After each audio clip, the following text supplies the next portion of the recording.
Waste of money, waste of time. I need something cute, but super quick. Can you help me find something? Welcome to WatchMojo.com, and today we'll be counting down our picks for the top 10 worst games of 2014. This is going to be so awesome! For this list, we're looking at the worst of the worst.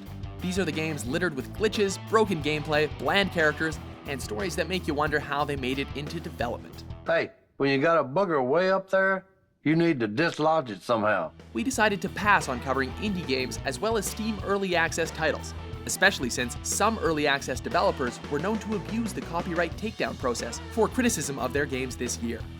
When we debated this list, we realized that there were a lot of titles that were disappointing, but not flat out terrible.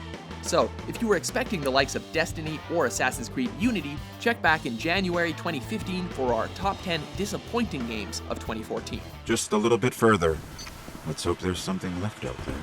Number 10, Duck Dynasty. This is going to be good. If Kim Kardashian can have a video game, why can't the Robertson family? Well, if any reality TV star can make a game out of their 15 minutes of fame, stop this boat right now and let me jump off. Something is afoul somewhere. We are losing water, and we don't know where it's going. This game is about as good as you'd expect. Come in with the lowest of expectations, then lower them some more, as the gameplay is pretty much drive in a truck or boat to a location, murder all of the wildlife, and then go to another location and do the same thing. Get those little suckers.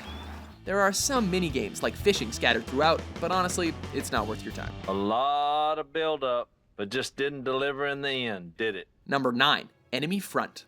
This is a story of resistance. World War II shooters aren't anything new, so they have to be really unique to stand out.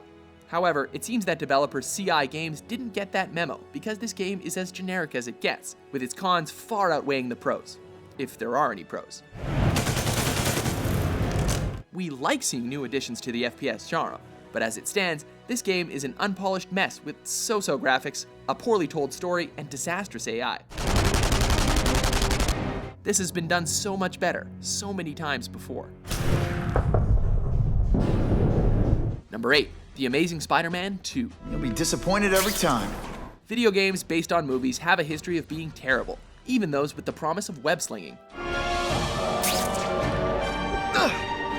Hopes were still relatively high for this one, seeing that the Spider-Man 2 game released in 2004 was actually pretty good. Sadly, the only thing amazing about Amazing Spider-Man 2 is how it botches everything. Psych! The story barely follows the movie, and the gameplay tries so hard to be Arkham Asylum and fails so bad. This'll shake you. Number 7, Warhammer 40,000, Storm of Vengeance. Here we go. Hey, remember Ride to Hell Retribution? A game so bad that it made our worst games of all time list? Well, the developers behind that train wreck decided to tackle the Warhammer franchise, and they failed, miserably. Terrible AI, yawn-inducing gameplay, and a backdrop that makes no effort to be interesting. Tagging the Warhammer name on this poor excuse for a tower defense game feels like an attempt to garner interest, but it just adds more permanent injuries to an already long list of insults. Number 6, Escape Dead Island. Stick with me, kid. You'll learn a few things. Oh, Dead Island. No one's really ever forgiven you for that reveal trailer fiasco, have they? But at least your core games are relatively entertaining. In Escape, however, the key components of a good old-fashioned zombie fest are glaringly absent in this title. The gameplay is a repetitive bore, the horror is non-existent with lazy zombies, health that regenerates, and plenty of ammo if things get too tough. As for the story, it's nothing to write home about. It's neither so bad that it's good or so cheesy that it's hilarious. The ninja, the skipper, and the douche.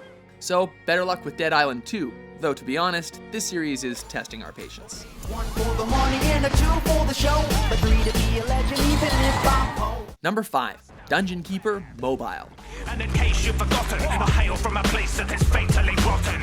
It's nice seeing developers showing old school hits some much needed love and affection. Maybe they'll add a bit of flair to make them feel current in these new gaming times. Or maybe the developer could turn an underappreciated classic into a pay-to-win disaster.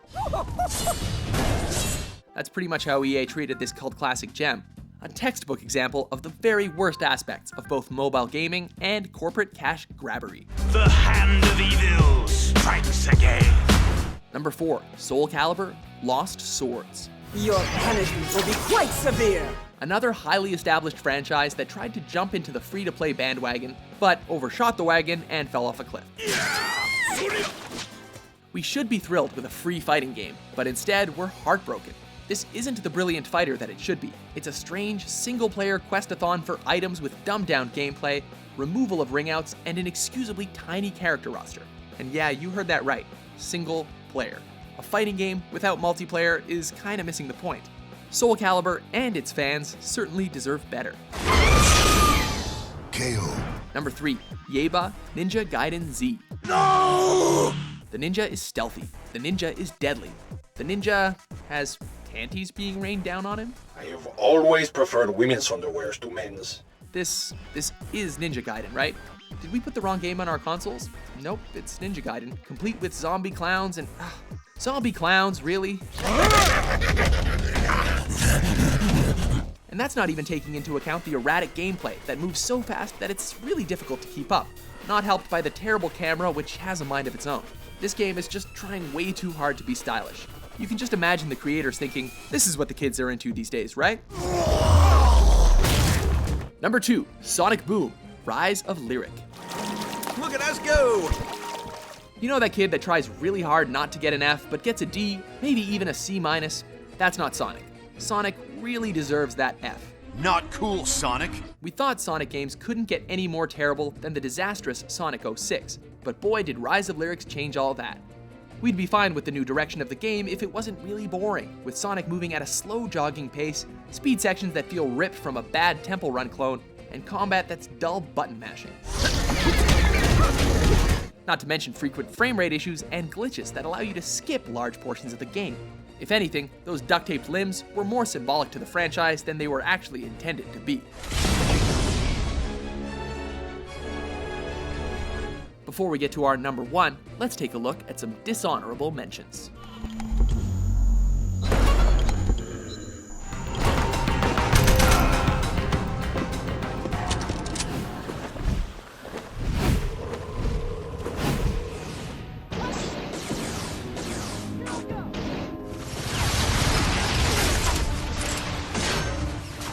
Number 1, Rambo, the video game.